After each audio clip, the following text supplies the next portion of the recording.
Imana izururuka ibane natwe ariko nidukomeza kugendera mu kigare tugiye dushobora kuba turi kuvuga ngo umuriro wageze hariya twebwe tukazagerwaho n'ibindi kubera ko tutegereye Imana ngo tuyiririre tuyibwire. Ibyo byose rero ni ibintu bikusanya ibintu byinshi Imana ibika. Iyo bimaze kuzura Imana irahaguruka ikavuga ngo ndo Uwiteka niryo zina ryanjye ntawe uzarinyambura. Abantu nibareke ibyo barimo, kuko dufite abantu bibwira ko hari ibyo bashoboye kandi Imana niyo ishoboye. Dufite abantu bibwira ngo batahabaye nyine batabonetse. Ibyo byose nibabireke dushyira amavi hasi duhamagara Imana. Ubundi mu mateka y'u Rwanda mbivuge, mu mateka y'u Rwanda cyangwa mbihanure, umurozi amenya umurozi mugenzi we.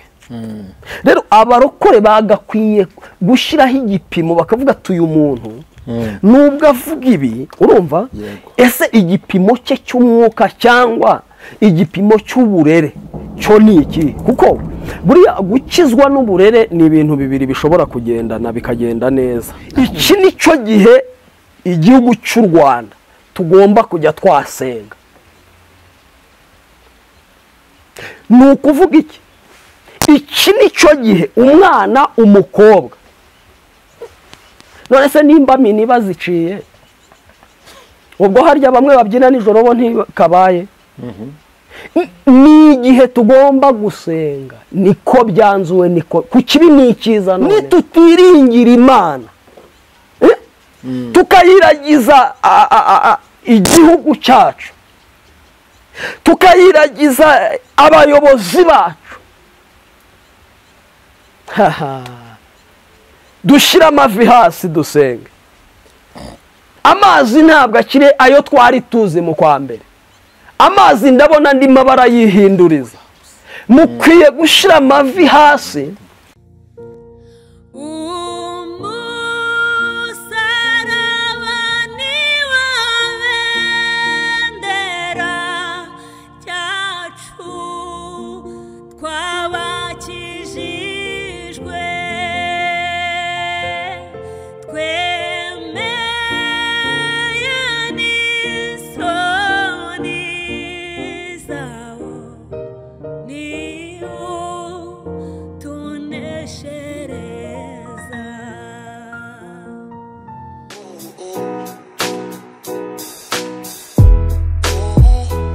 Uwabuze umuranga yaheze iwabo kugira ngo ibirori byawe bigende neza, bise neza, bisabe ibintu bitandukanye, ariko byose ababijemo baguye isari, inzara ikabica, biba bitaye agaciro. Emmanuel Catering Service twakuzaniye igisubizo, aho dutekera ubukwe, ibiterane, amahugurwa, inama n'ibirori bitandukanye.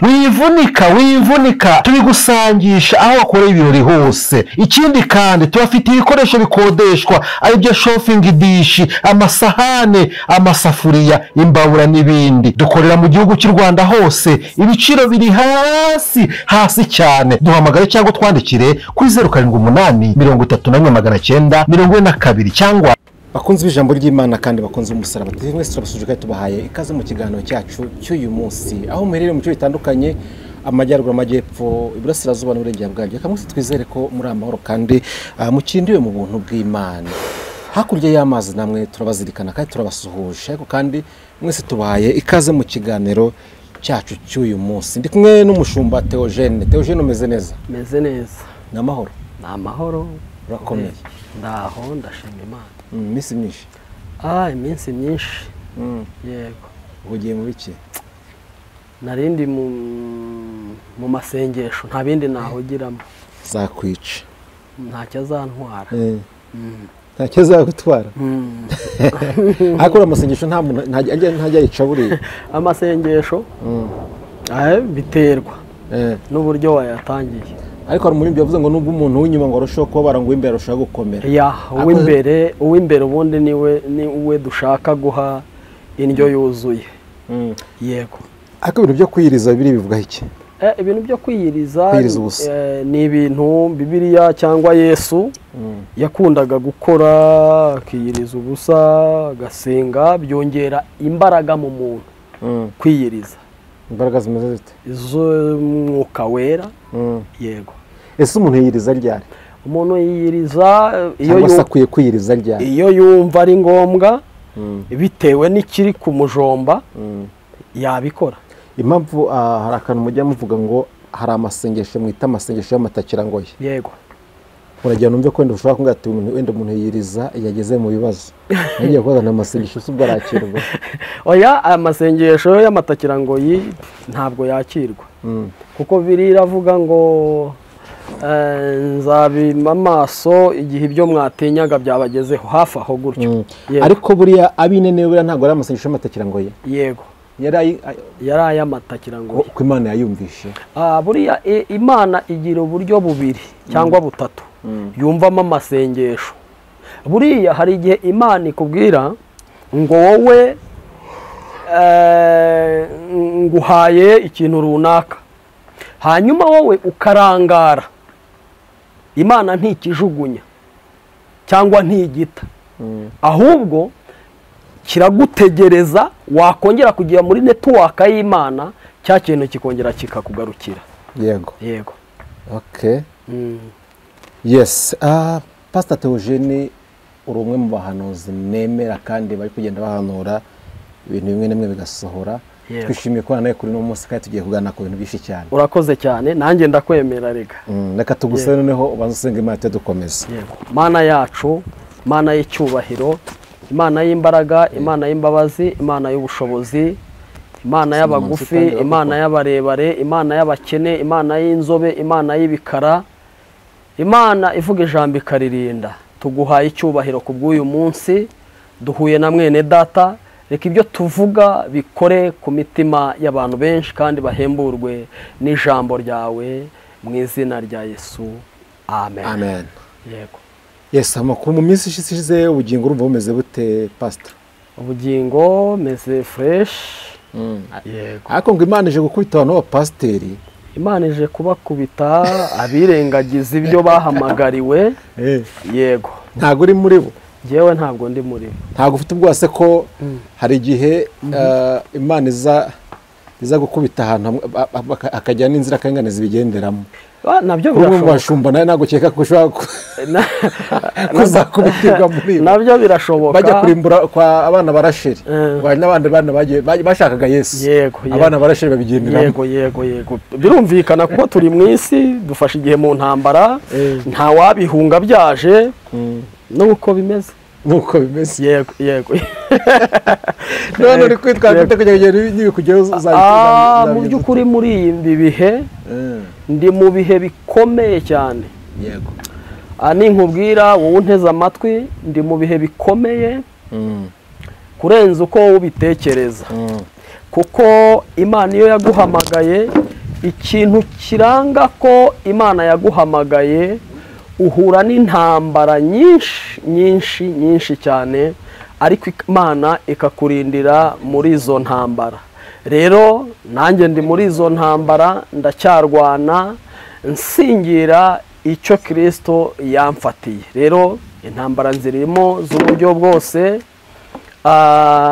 ni ngombwa kandi kugira ngo nzibemo. Nta nyamaswa ihari ngo izingiremo, nta njangwe ihari ngo izingiremo, nta mbwa ihari ngo izingiremo. Ni njye uri mu ntambara nk'uwahamagawe n'Imana. Yego. Ariko intambara ku mukristo zivuze iki? Intambara ku mukristo ni izimukomeza, ni izimutyaza, ni izituma agera ku rugero rushyitse. Yego, reka tugushimire. Mu minsi ishize hashize amezi 9 umwaka ugiye gushira, uhanuye yuko muri ADPR hari ibintu bidasanzwe bigiye kubamo. Wahanuyemo ibintu byinshi cyane. Ubuhanuzi bwaratambutse kuri cana imwe nibiba ngombwa tuzajya turanabishyiraho. Ariko hari n'ikintu witsishije uvuga ko itoro rya ADPR rigiye kwemererwa gusengera abagore. Uyu munsi byamaze kwemezwa ku mugaragaro yuko icyo kintu gisohoye. Yego. Pastor, iyo hano ibintu kumva bisohoye, ibintu byakira ute, ubifata gute? ese ko uri mu bantu bahanura ibintu bigahita bisohora, hari ibintu bajya bavuga ngo hari ubuhanuzi bwo mu kirere cya mbere cya kabiri cya gatatu, ubwo buhanuzi bukora mu kihe kirere? ndi kubyibaza. Buriya ngewe ntabwo nkunda kwishyira hejuru, ntabwo nkunda kwitaka, ngira ngo uranze igihe tumaranye. Rero nge nkorera mu kirere cya gatatu buriya. Impamvu nkorera mu kirere cya gatatu, ikirere cya kabiri kibamo babandi nawe uzi, ariko ikirere cya gatatu ntabwo ari buri muhanuzi upfa kugitobora. Kushyiramo bisaba iki? Bisaba imbaraga z'umutima.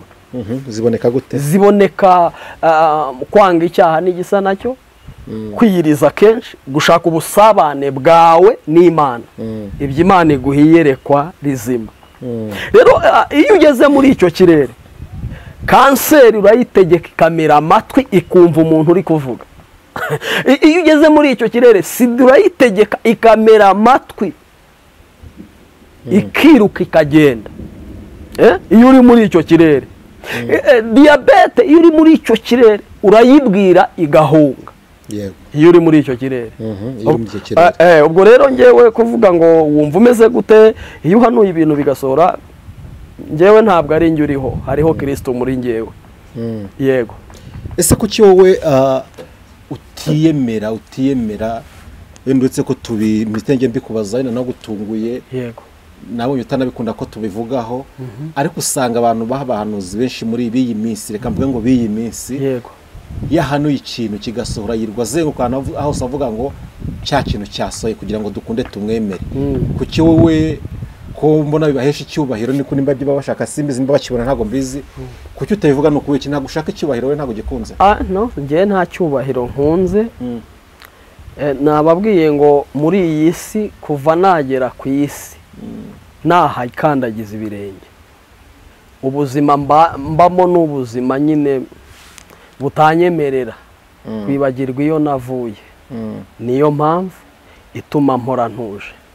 Yego. Kuki udashaka ko tumenya kuri umuhanuzi? Ntabwo ari ngombwa kugira ngo buri muntu wese amenye ko ndi umuhanuzi. Bibiliya hari ikintu ivuga, iravuga ngo Mwuka Wera nabamanukira uzabemeza. Noneho Mwuka Wera atarakumanukira wowe uduteze amatwi ngo ikwemeze umuhanuzi muri kuvugana, nge ntacyo mfite cyo kuvugana nawe, ntacyo mfite cyo kukubwira. Ariko Mwuka Wera nakumurikira ukavuga ati Theogene ni umuhanuzi, bitewe n'ibyo wumvira kuri social media, urumva twamenye ibyo duciringa cyangwa ibyo tuvugana bitewe n'uko wagize gute wemeye. Kuko Yesu agiye guha ubuzima uriya wari umaze imyaka 38, yamubaje ngo urashaka ko nkugirirana? Nose yarayobewe ibyo amubajije. Ntabwo naza kwemeza umuntu ngewe ko ndi umuhanuzi. Ariko Mwuka Wera musanze kamubwira ati Theogene ni umuhanuzi, aho ampamagaye nahita mbona iyerekwa ndi bumuhe Imana yavuganye nanjye. Yego. Uribona utabanje gusenga? Iyerekwa kenshi ntabwo ari ngombwa gusenga kuri nge. Yego. Ugabura ibyo utasengeye? Ni ukuvuga ngo nyine ndasenga, ariko buri muntu yajya guhamagara se ugasenga. Tujya mu kirere cyo gusenga kuri telefone. Yego. Bibaye bishoboka, ubwikije n'ikimana ibivuze nikigomba gusohoza. Yego. Yego. Imana ishimwe cyane kandi reka mvuge ngo Imana ikomeze igushyikire muri urwo rugendo rutoroshye. Pasiteri uri pasiteri, uri umushumba, ariko ukaba n'umuhanuzi icyarimwe. Bivugwa yuko birakekwa yuko abahanuzi benshi nta matorero bagira babarizwamo, bameze nk'inzererezi. Bamwe babita mayibobo. Ugasanga umuntu nubwo urabazi, ugasanga umuntu irwahanura se hano ku macano ariho mu byumba arahari mu butayu bw'uyu munsi butayu gukora neza, ugasanga irwazenguruka mu butayu, irwazenguruka mu byumba, uyu munsi ni ku macano. Ariko uko utamaza ngo barizwa muri hetorero. Yego. Akaba ataribona. Bariho. Ukaba ati umubyeyi we mu buryo bw'umwuka nindi, akaba atamufite. Hari akantu kaboneka muri Bibiliya. Sekewa yari umutambyi mukuru, ariko afite abahungu bareba uko Sekewa akora umurimo w'ubutambyi. Noneho ngo baza kugenda banyura ku muntu urwaye bajyayo kumusengera, bakora ibyose yakoraga.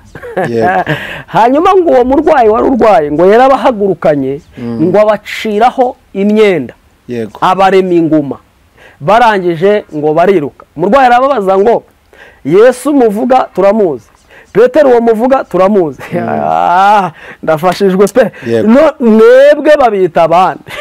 Ni ukuvuga iki rero? Dufite abantu nk'abo. Yego. Numva ari icyo nagusubiza. Yes. Ese mufite abantu muba managinga gute? Nyine niyo revo, nicyo kirere cya gatatu ushobora kumena atamena, sibyo? Ubwo bantu turabajyana n'abari abahungu ba Sekewa, ni bene Sekewa. Iya, bareba uburyo abazima bahanura. Nuko bimeze. Reka natwe tuvuge mu izina.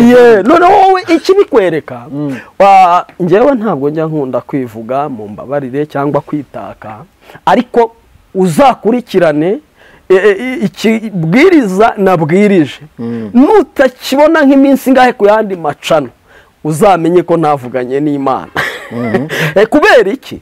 Ibintu mvuga cyangwa ibyo mbwiriza cyangwa ibyo mpishurirwa biba bifite isoko itaratobama. Ni nayo mpamvu umuntu umira nkaza hano gusobanura ibintu byahishuwe cyangwa byasohoye. Yego. Hari abantu ngo mu gihe cya Pawulo bageraho ati turabirukana mu izina ry'uwo Pawulo avuga. Urumva ntabwo bo babikora mu mazina yabo, babikora mu mazina y'abandi. Ariko nk'umushumba wazagerageje rimwe ugafata abo bantu bose ukabashyiramo ko gukundira ukabaha basi indero. Urumva mu Rwanda biragoye kuko akarere ka Nyamasheke, akarere ka abo ubona hafi yawe basi kuri uwo uvuga uti mu ijoro nawandikishije. Urumva byansaba nabwo igihe kuko kubahagurutsa nta uhagurukira ubusa. Ubundi si babikwemerera? Ntabwo bishoboka kuko abo ntibaba bakigengwa n'umwuka wera, baba bigenga ubwabo. Umuntu wigenga rero udafite ikimugonda ntabwo wamubwira ngo dukora ibi ngo kugira ngo bigende neza. No, waba yigenga ni ukuvuga niwe Mana, niwe profete, ibintu nk'ibyo. Ariko se bundi ikintu n'abantu benshi bajya bibaza, umubyeyi uwo twita ngo umubyeyi mu mwuka arakenewe? Ngombwa cyane. Amaze iki mu impamvu umubyeyi buriya akenewe, buriya iyo utannye arakubwira ngo garukiraho watannye. Ariko iyo umuntu adafite icyo bita umubyeyi aratana. Ni ukuvuga bishatse kuvuga iki? Ashobora kunywa urwagwa rwita amazi ariko ari urwagwa. Kubera iki? Ntafite umubyeyi umubwira ngo garukiraho ngaho. Rero umubyeyi afite ibintu byinshi avuze mu mwuka. Yego. Agufasha iki nyine mu buryo bw'umwuka? Ese hari ingaruka bigira ku muntu utamufite? Nyinshi cyane. Kuko iyo umuntu adafite umubyeyi mu buryo bw'umwuka aba ameze nk'umuntu wiyobora. Ariko iyo ufite umubyeyi mu buryo bw'umwuka arakubwira ati ibi uri gukora ntabwo ari ibyawe, bifite abashumba babishinzwe. Ariko turabafite badafite ababyeyi baza biyita abashumba, kandi ntaho yimikiwe ntaki, ntitubafite se. Rero ibyo bigaragaza kutagira umuntu uguha inama. Yego.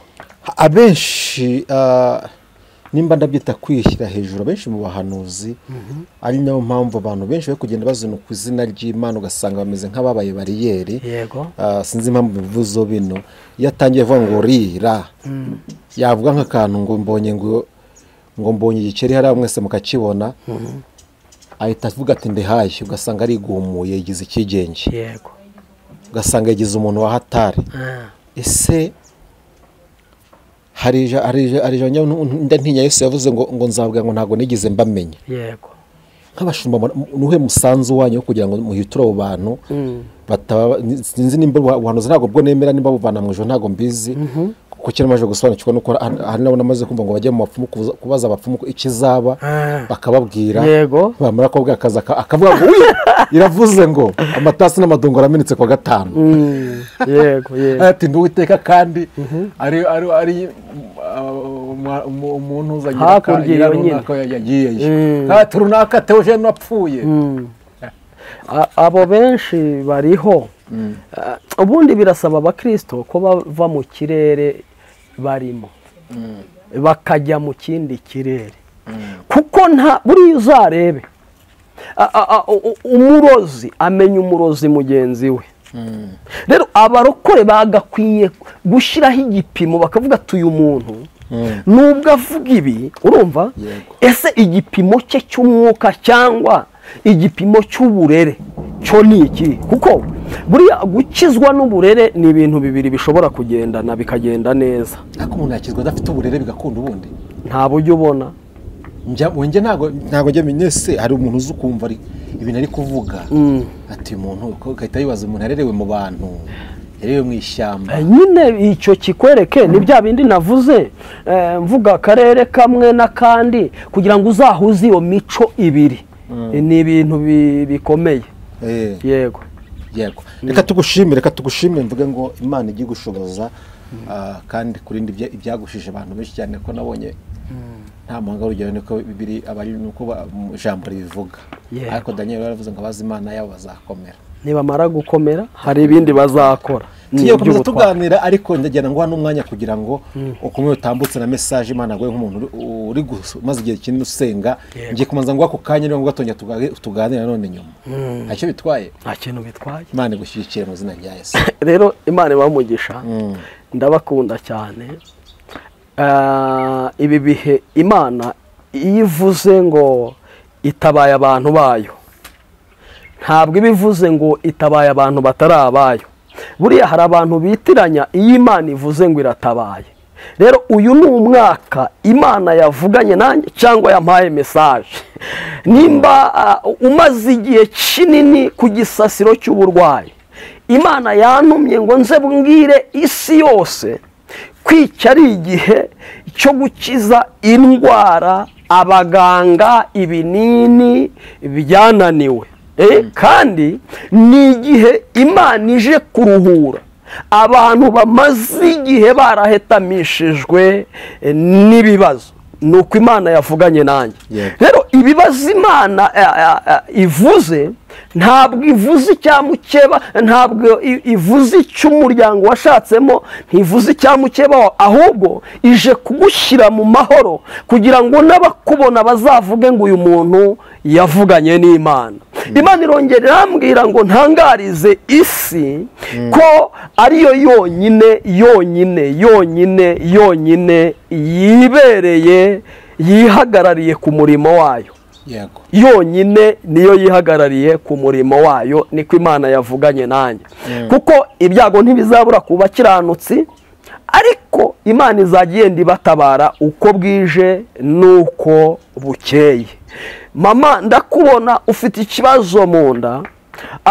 Imana ivuganye nanjye ngo ngutangarize ngo wakire gukira, niko Yesu avuganye nanjye. Kandi nawe ndakuruzi, Imana inyeretse umugongo wawe. Iyo uhagurutse uba wumva uturagurika. Yesu aravuze ngo akira umugongo muzima. Imana irambwiye ngo wakoraga ugahomba nawe, Yesu aravuze ngo ahinduye icyo kirere wakoreragamo. Urumva amayerekwa ni menshi, ahubwo ba nyirayo Imana mu buryo bwo kubasavinga amayerekwa yabo.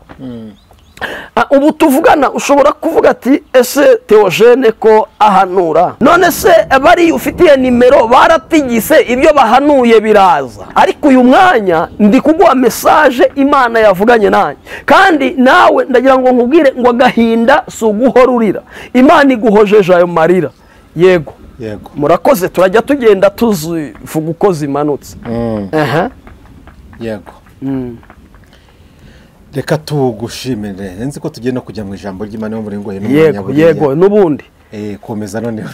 Reka twifashishe igitabo cyo urw'abami ba kabiri ibice byaho 2 ndashaka dusome 19 mana we nukuri ndumva ndi gufashwa 19 rwose rwa kabiri rw'abami 19 niho nshaka ko turi bwifashishe kugira ngo message zanyu zibagereho. 19 ibice 19 ibice 12 kuri 19 niho numva Imana. Abami ba kabiri yego 19 ibice 19 ibice 2 19 yego umwadufasha Abami ba kabiri ibice 2 yego umurongo wa 19 ndashaka tugendane neza. Elisa ahumanura amazi. Ninde uyu mwanya uri guhumanura amazi umaze iminsi woga? Ninde uyu mwanya uri guhumanura ibizumazemo iminsi? Elisa ndagira ngo mbanze mukubwireho. Elisa ni umugabo wagendanye na Eliya atamwemera.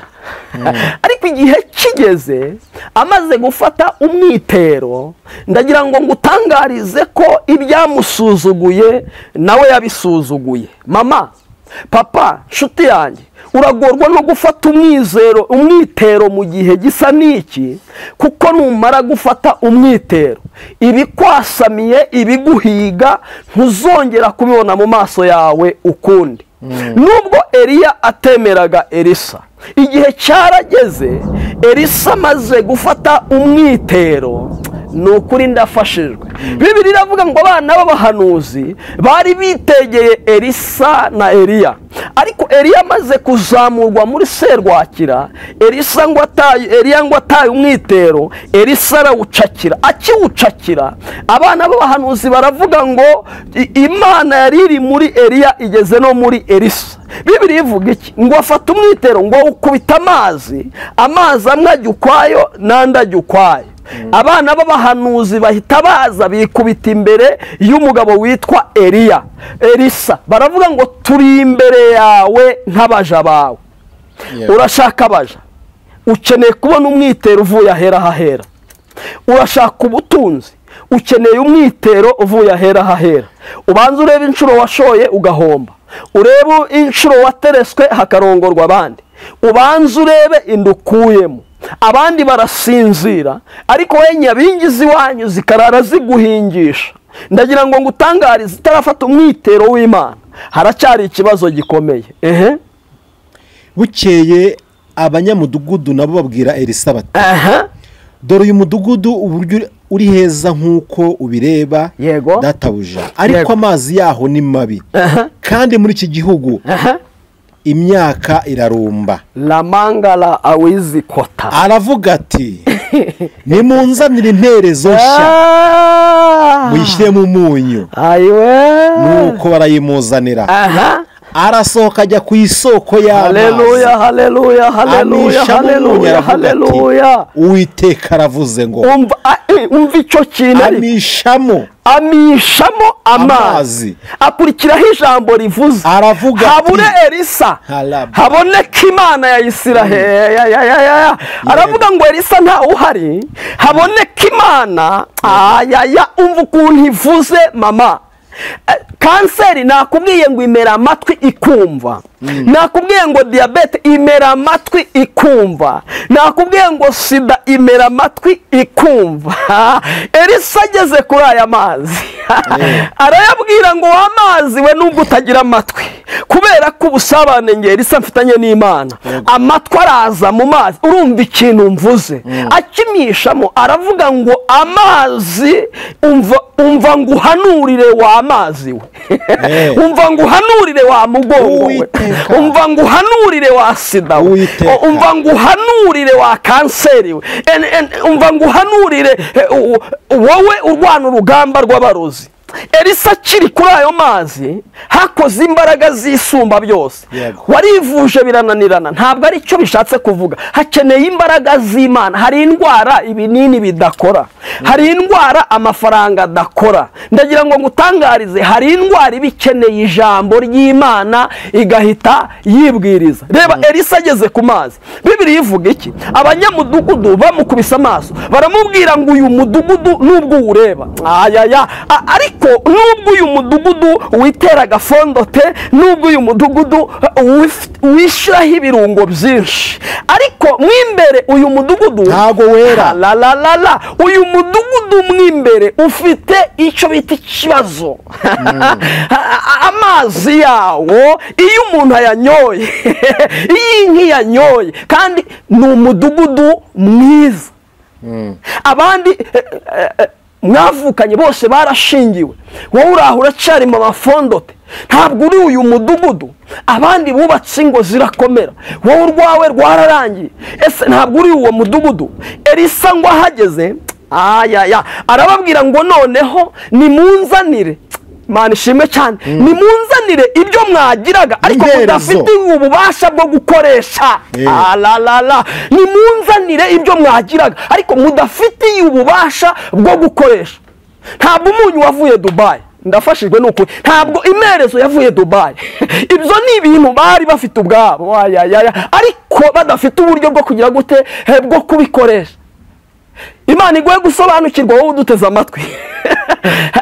Reka mbabwize ukuri, igihe kirageze ngo basengera Data mu kuri no mu mwuka ari bo bagira gute bagaragara. Mbonye diabete ikira mama, mbonye kanseri ikira mama, niko numvise Imana ivugana nanjye. Elisa hageze arababwira ngo nimunzanire umunyu. Umunyu nugera mu mazi birivuganira kuko mfite ubusabane n'Imana. Imana ishimwe cyane. Hanyuma ngo akigera ku mazi, amazi arayabwira ngo nimwumve uko Uwiteka avuze. Ntabwo Elisa yivuze, yaravuze ngo w'amazi we umva uko Uwiteka agize gute avuze. Bibiliya iravuga ngo ibyicaga byari muri ayo mazi bihita biha Elisa icyo bita uburozi byakoreshaga. Elisa ava aho ngaho avuze ngo aya mazi ntazongera kurumbya, ntazongera kwica. Uyu mwanya Imana iravuze ngo irayahumanuye. Ndagira ngo ngutangarize mama, hageraga nijoro ukumva ibintu bashira ku mabati, uzatwandikire muri komenti duhanga muri iyo minara bagestarinze ku rugo rwawe, ndakubona. Kandi Elisa hageze arababwira ngo nimunzanire ibyo mwari mutunze ariko mutari mufite ububasha bwo gukoresha. Munyamakuru nshuti yanjye, umunyu wavuye Dubai, ingezi yavuye imerezo yavuye Dubai, bari babifite ariko badafite ububasha, icyo bita autorite. Yego, ububasha bwo kugira gute bwo kubikoresha.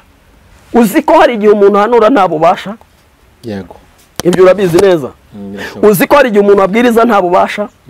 Ariko ngo Elisa hageze arababwira nimunzanire ibintu mwari mufite mutazi uburyo bwo gukoresha. Imerezo ntiyavuye Dubai, umunyu ntiwavuye Dubai, ni ibintu bagiraga ubwabo. Nshatse kukubwira iki rero? Uyu mwanya waraburanye uburu wakurenganura, waravuze birangiye nyine, ariko uyu mwanya ndagira ngo Yesu akwitamururire nawe, aguhumanure, humanura urugo rwawe, humanura abana bawe. Reba imyaka ufite kandi ngo warambutse ibihugu, waragiye ibwota amasimbi, bandi barashaka bagakora ubukwe bakanezerwa, ariko wowe uracyaraho barakubaza ngo runaka mwakuranye yarashingiwe, wabuze ibyo ubasubiza. Elisa ngo arababwira ngo nimunzanire ibyo mwari mufite mutari muzi gukoresha, mbere ku buryo babikoresha. Ageze ku mazi, amazi amera amatwi. Ageze ku mazi, amazi amera amaso. Yumva umuntu w'Imana wagize gute wayagezeho. Hano umuntu w'Imana ageze ibintu birahinduka cyangwa amateka agahinduka. Kubera iki? Hari undi mwami umwohereje, umaranye n'abantu igihe kirekire, baraguhanuriye ariko ibyo bahanuye byanze gusohora. Mu by'ukuri iyo utekereje nimero ufitiye abantu bakubwiye ngo Imana iravuze, mama ndagira ngo ngutangarize ibyo bavuze wasanze koko ari Imana yabivuze. ngutangarize ko Yesu aho yageraga ibintu byanze ni deregitoma byahitaga byemera. reba nimero ufite z'abantu bavugana n'Imana ariko bakubwira, wongere uzikorera ubusesenguzi uvuge ngo izi nimero indwara bambwiye gukira ese ubu yarakize cyangwa igiye kumpitana. umuntu w'Imana ahantu ageze amateka arahinduka.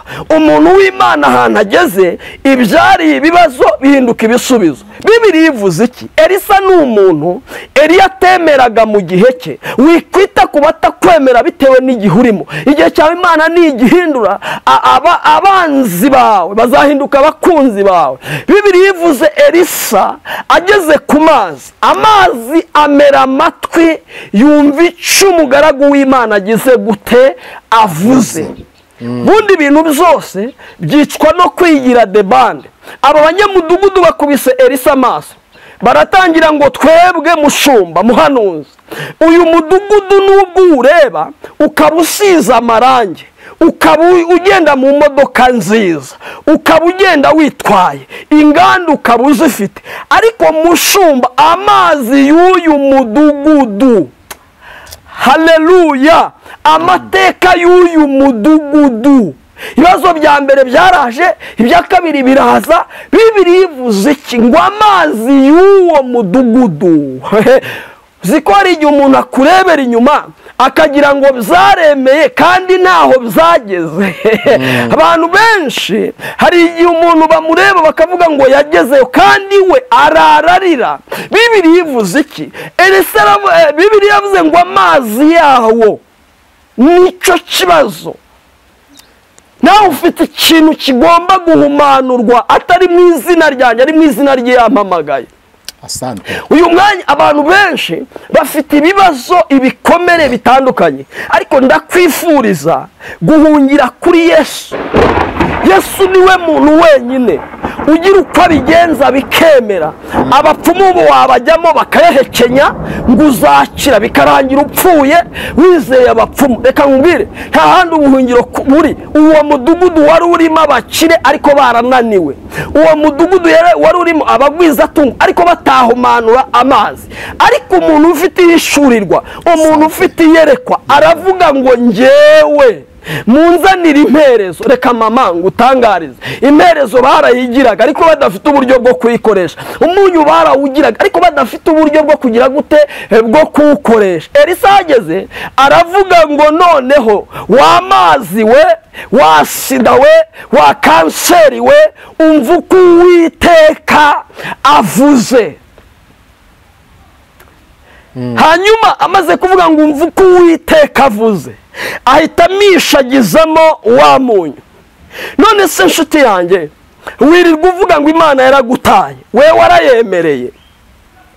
iyo umuntu avuganye n'Imana cyangwa iyo umuntu yumvise ubuhanuzi, yemera umuhamagaro, kuko ikintu cy'ingenzi gikora.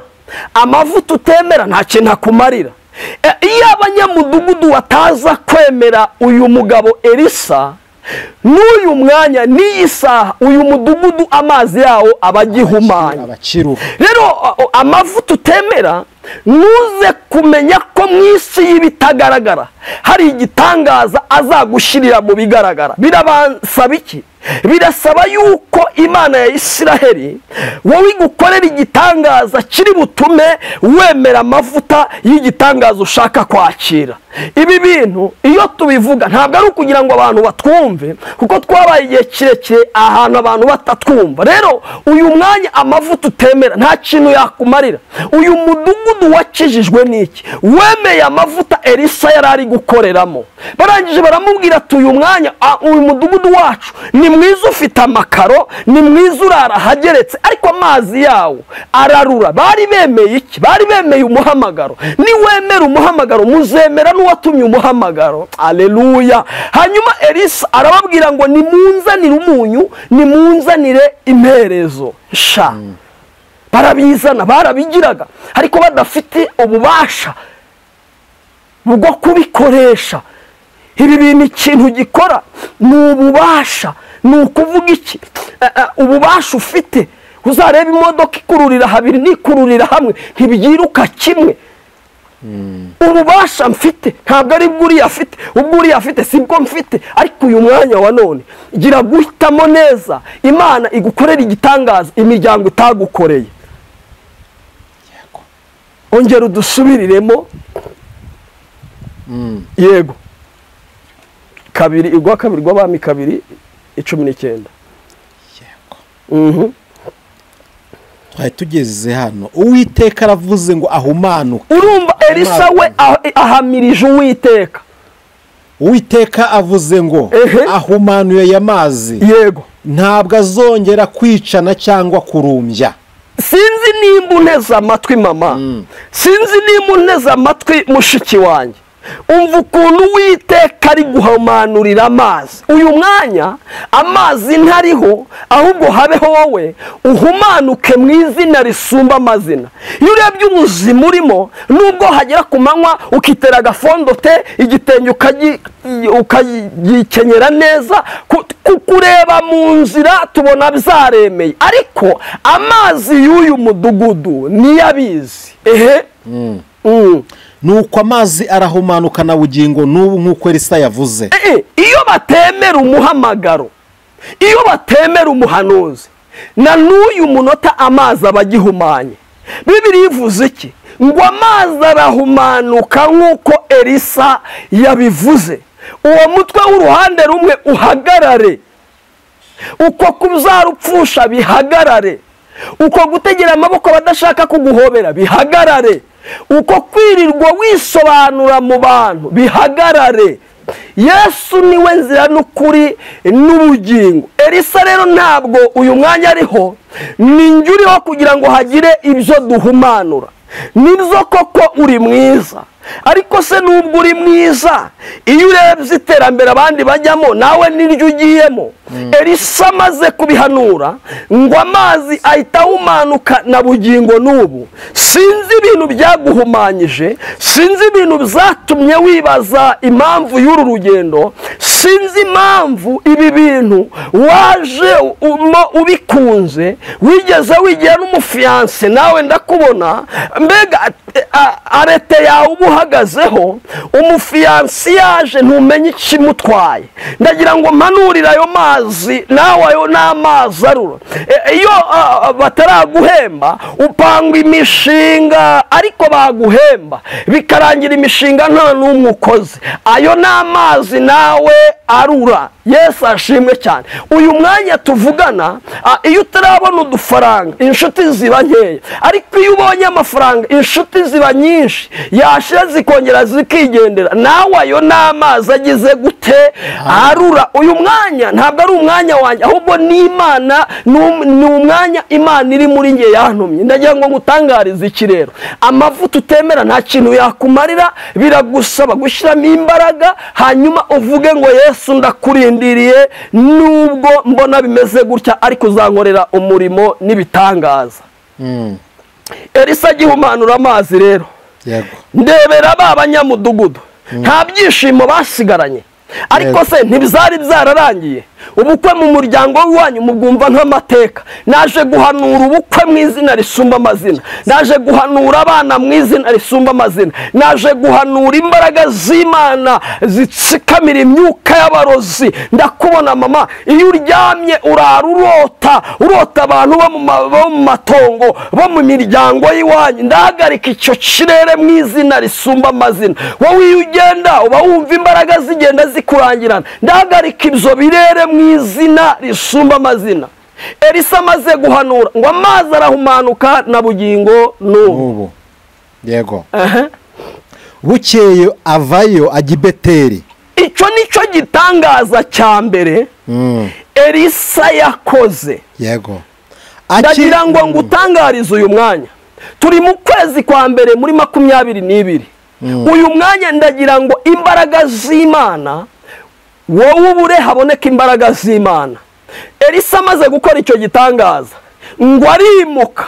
Igihe kirageze mama, icyumba wasengeragamo wimuke mu kirere cy'umwuka.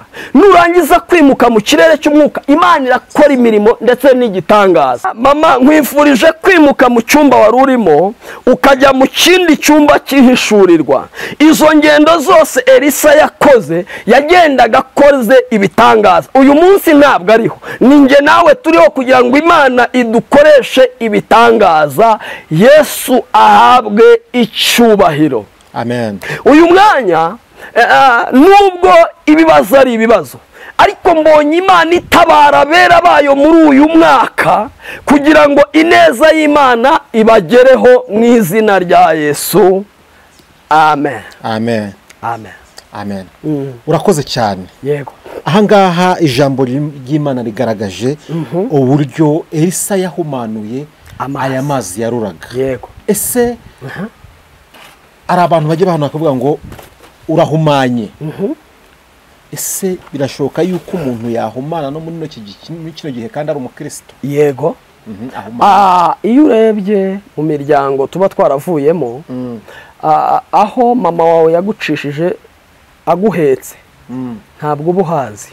Hari igihe rero iyo baguhetse nyoko bamutongera bakavuga ngo uhetse ntagire icyo azigezaho.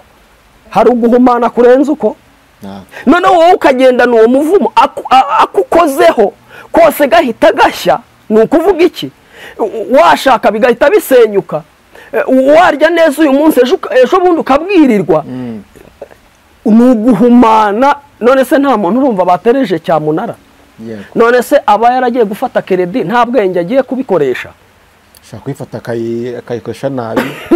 Nubwo biri guhumana ariko nabyo, kubera ko icyo gihe n'ubundi ni imibare icuramye, niko navuga.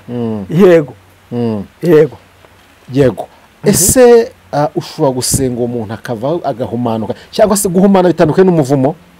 Guhumanuka bitandukanye. Guhumana turi kuvuga bitandukanye n'umuvumo cyangwa se inyatsi. Ni impanga. Akibita umuvumo, akibita inyatsi. Ibyo ni impanga. Ni ibintu bisa bikora kandi. Uyu munsi hari umuntu uduteza amatwi ari gukora bikanga, icyakoze cyose kiranga. Yego. Nuhe muti yakoresha? Arega abantu ntabwo bemera. Icyo nicyo cya mbere. Ntabwo bemera. Icyo cyo cyumve, ntabwo bemera. Ariko uyu mwanya Bibiliya yavuze ngo Elisa yafashe ingezi, yafashe imperezo n'ingezi. Yego. None se ibyo bintu yabikuye Dubai cyangwa yabikuye aho ngaho, aho ngaho. Ibintu bikiza abantu, imiti ikiza isi twebwe turayifite. Mu nyumve neza. Si ukwitaka, si ukwiyemera. Urumva? Ariko ikibazo kijyanye no guhumana, yego, ni ukuvuga ni ugukoresha itegeko. Yego. Hari igihe gusaba byanga, yego, ugakoresha itegeko. Hari amategeko rero dufite, yego, tugomba gukoresha muri ibyo bibazo. Yego. Wati ndagutegetse mu izina rya Yesu. Yego. Ariko si umunsi ibyo bitangaza bya kera ubona bigikorwa Theogene? Ibitangaza birakorwa, ahubwo ababikorerwa nibo ntabo. Yego. Oya barahari. Hari umuntu wavuze ati nimba wumva wakiza abantu ko muri biriya bitaro biruzuye birimo abarwayi, genda ukore ku barwayi bariyo bose bakira batahe. Bitangaza ni umbwa gute ko abo kubikorwa badahari kandi kwa muganga ari abantu barwaye? Buriya reka nkubwire ikintu gikomeye. Kugira ngo umuhanuzi akore igitangaza cyangwa akoreshwe igitangaza biterwa n'ikirere ari gukorera. Ahubwo ndi bwibaze ngo ahubwo umuhanuzi ukoreshwa igitangaza ari hehe? Arahari. Ari hehe? Ndagira ngo tutamubona. Gute se mutamubona? None se ubu tuvugana ikirere navuga ndi gukoreramo. Yego. Bitewe n'ibihe nibereyemo. Ariko icyo kirere ngewe uyu Theogene nkivuyemo, ibitangaza mwajya mubibona uko bwije nuko bukeye. Ukivuyemo gute? Ndavuga nkivuyemo nyine yo hari ndimo nkayivamo. Ubwo sinshatse kuvuga byinshi. Yego. Kibazo hari abantu tuzi uyu munsi bari gusenga tubona ko bari mbere neza, ariko ejo gato agatsikira ahantu akaraswa tumenye ko yaraswa akagumya mu igare nkahabo, akagumya akarisha ryaze natubeshya dutuburira aduhanuye ibidahari. Ugasanga niyo mpamvu muri no minsi abantu benshi bafite amakaye yuzuye amasezerano adasohora, bari kugenda bitotombera Imana ngo Mana waratubeshye, kandi mu by'ukuri si Imana yabeshye, ahubwo hari bahuye n'umuhanuzi warasiwe mu igare, aragumya arahanyanyaza, yanga avuga ko yarashwe ngo bamwunge cyangwa se bamwomore, abaha ibintu by'amahuri. Yego. Uyu munsi rero turakuraho umuhanuzi nyakuri utararashwe, nibo bariho birasaba ko abakristo bajugunya aya maso bakazana amaso y'umwuka. Yego, kuko iyo ufite amaso y'umwuka urareba ukavuga ati uyu muhanuzi kabisa arimo umwuka w'Imana. Rero uri mu mwuka w'Imana ntabwo akubwira ikintu kizamara imyaka 50 kandi uzamara imyaka 30. Urumva bishoboka? Reka umuntu uriho umwuka w'Imana akubwira ikintu mugahura nacyo uri gutaha. Uwo niwo mwuka w'Imana. Ubundi Yesu agera kuri wa murwayi wari urwaye imyaka 38, yaramubwiye ngo nzagukiza ejo, cyangwa yaramubwiye ngo nonaha haguruka fata uburiri bwawe ugende. Abahanuza rega barahari, ahubwo ababashaka ntabwo bazi aho biva n'aho bijya. Urumva nuko gahunda zesitaye. Nta kuvuga ngo abahanuzi ngo murabakura he. Abahanuzi barahari, ahubwo systeme yo kumenya umuhanuzi nyamuhanuzi nicyo kibazo kiriho. Yes, turabamenya gute nyine koko numbwira ngo ndabizi kugiye kwitumbwira ngo tuzabamenyera ku mbuto zabo. Ntabwo ibyo ari byo nakubwira. Ntabwo ibyo ari byo nakubwira. Ariko uyu mwanya umuhanuzi nyakuri iyo musenganye haba kuri telefone uhita wumva ikirere ari gukoreramo. Barahari rwose, ariko ababashaka nibo bayoba aho babashakira. Mugisengana mukivugana uhita wumva iyo ikirere ari gukoreramo. Naho abahanuzi barahari bavugana n'Imana barahari, ariko ababashaka ntabahari. Yego, muri Leta Zunze Ubumwe za Amerika muri Los Angeles hamaze iminsi habaye inkongi y'umuriro, ariko bakavuga yuko biterwa n'umwe mu bari bitabiriye cyangwa se bari mu birori runaka wavuze ngo Imana ifasheze, wasuzuguye Imana ku mugaragaro, aho hantu hahita hashya. Mfite ubwoba, mfite makenga muri no minsi yuko hari abantu bashobora kuzitotombera Imana nk'uko uwo muntu ntabwo tuzi icyabimuteye.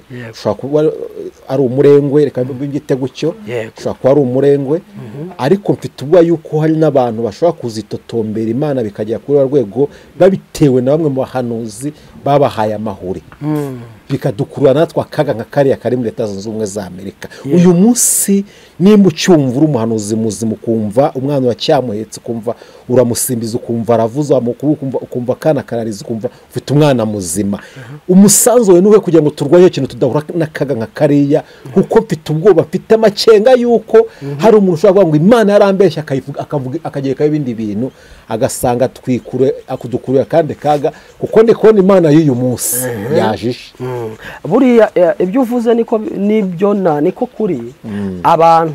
Iki nicyo gihe cyo kujya twakegera Imana, kuko uyu mwanya nimba umuntu avuga, ariko ndabikunze cyane, uzi ko hari amazu y'abantu bafite uwo mwana atarigeze agerwaho n'iyo nkongi, hariho amaraso ku nkombe.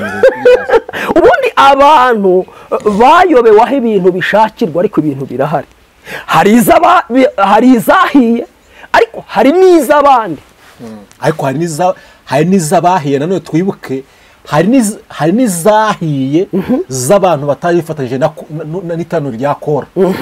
Yego, babigenderamo nk'ako kwenda kubwiraga mu kanya, izabo zashya batazi naho byabereye. Yego, baba inzirakarengane.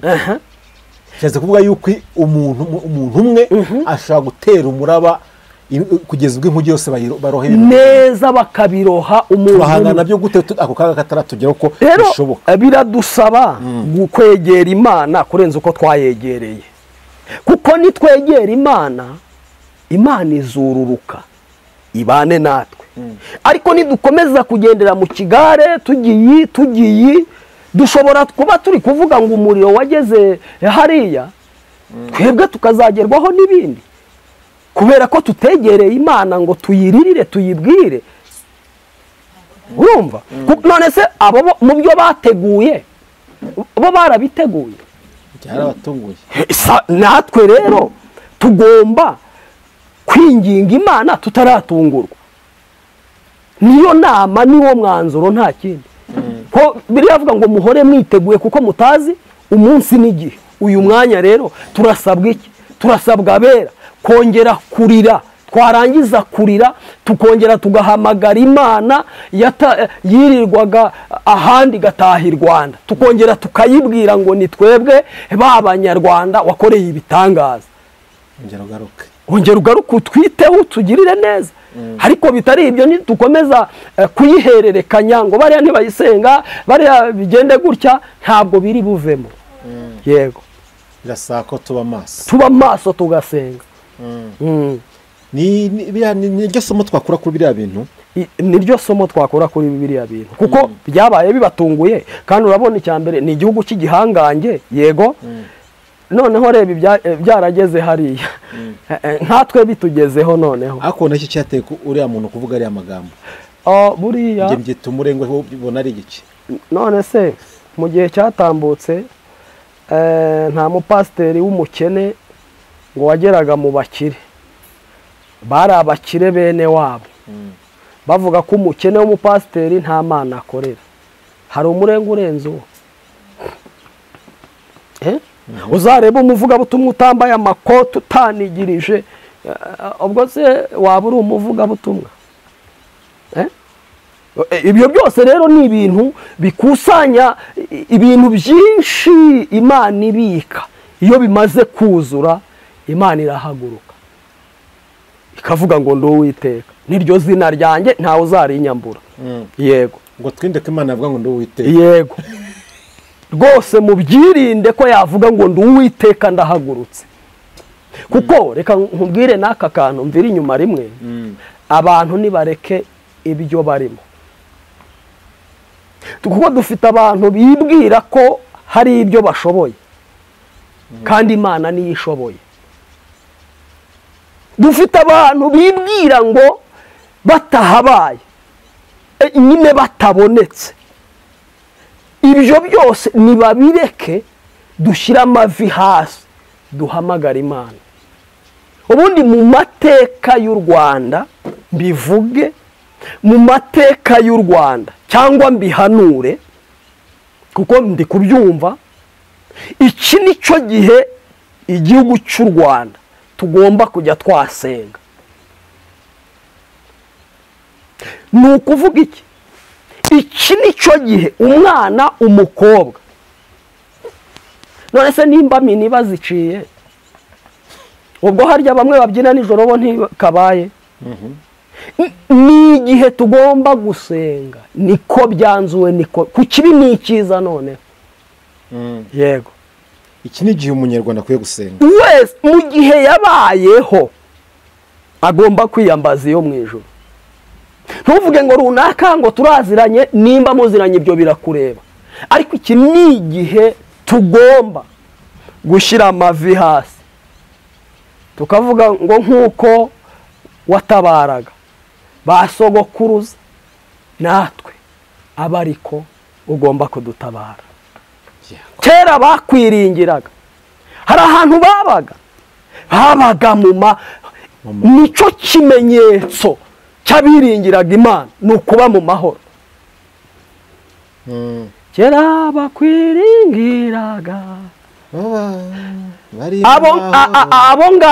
abo ngabo bari mu mahoro. Nitutiringira Imana, tukayiragiza igihugu cyacu, tukayiragiza abayobozi bacu, dushyira amavi hasi dusenge. Amazi ntabwo akiri ayo twari tuzi mu kwa mbere. Amazi ndabona andi mabara yihinduriza.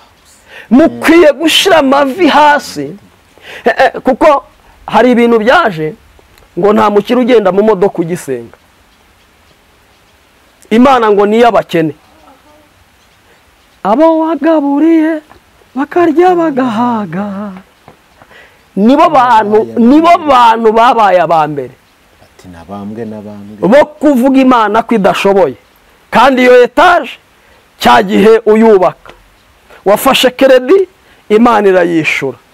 None ubu Imana ugiye wayikamira mu kitoze ko idashoboye. Ibuka iwanyu iyo zanguzuzu, ibuka iyo ngiyo uko byari bimeze. None ubu ufite diporome, ubu ufite akazi, urabona Imana idashoboye. Wambutse amazi ujya hakurya y'inyanja, urabona Imana idashoboye. Wagakwiye kuyikamira mu kitoze. Reba abo mwavukiye rimwe, nta n'umwe ugihari, ariko wowe uracyahari. None Imana urabona idashoboye. Nshuti y'umusaraba, mureke dushyire ivi hasi twinginge Imana. Yego, reka tugushimire, reka tugane ku musozo w'ikiganiro cyacu. Reka twinginge Imana, tureke Imana itugarukira. Ariko kandi iki ni cyo gihe cyo gusenga. N'ijambo ryavuze ngo iki ni gihe cyo umukiranutsi wese akwiriye gusenga, ariko ntabwo akiri umukiranutsi ni buri muntu wese wumva ururimi uri kuvuga. Yego, tuje reka tugushimire, tugane ku musozo. Imana yanyemereye gutanga ka nimero, wenda wari kubyibagirwa. Oya, ntabwo nabyibagirwaga. Rero ndeka tugushimire, ariko kandi mbere yuko turakurekura, uri buduhe nimero za telefone. Uri buduhe nimero za telefone uko umuntu yakubona. Birashoboka ko hari uwakwifuza yuko umusengera, n'abantu bafite ziriya karande n'ibiki byose mu bubasha Imana yaguhaye, wabasengera mwasengana. Abantu b'Imana barushye, hari abantu b'Imana barushye kandi bananiwe, ariko Imana ibashyiriye kugira ngo mukuru uwo murimo mu gihe nk'iki ngiki. Reka tugusabe utange nimero za telefone, hama udusengera Imana tubone ku musozo. Nimero ya telefone ni 0796 62 102 52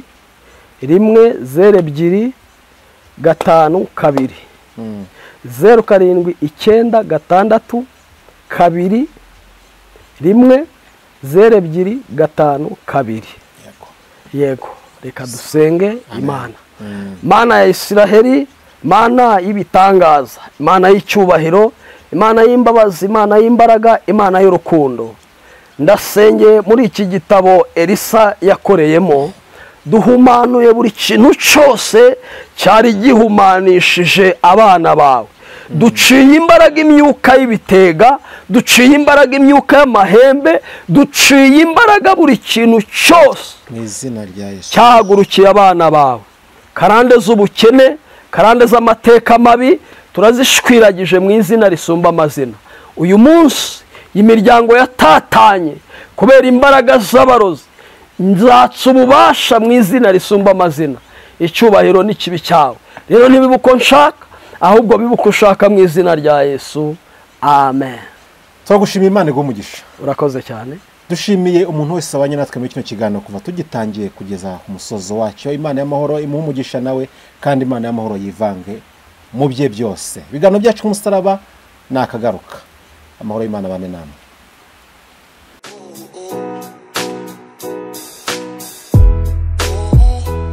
uwabuze umuranga yaheze iwabo kugira ngo ibirori byawe bigende neza, bise neza, bisabe ibintu bitandukanye, ariko byose ababijemo baguye isari, inzara ikabica, biba bitaye agaciro. Emmanuel Catering Service twakuzaniye igisubizo, aho dutekera ubukwe, ibiterane, amahugurwa, inama n'ibirori bitandukanye.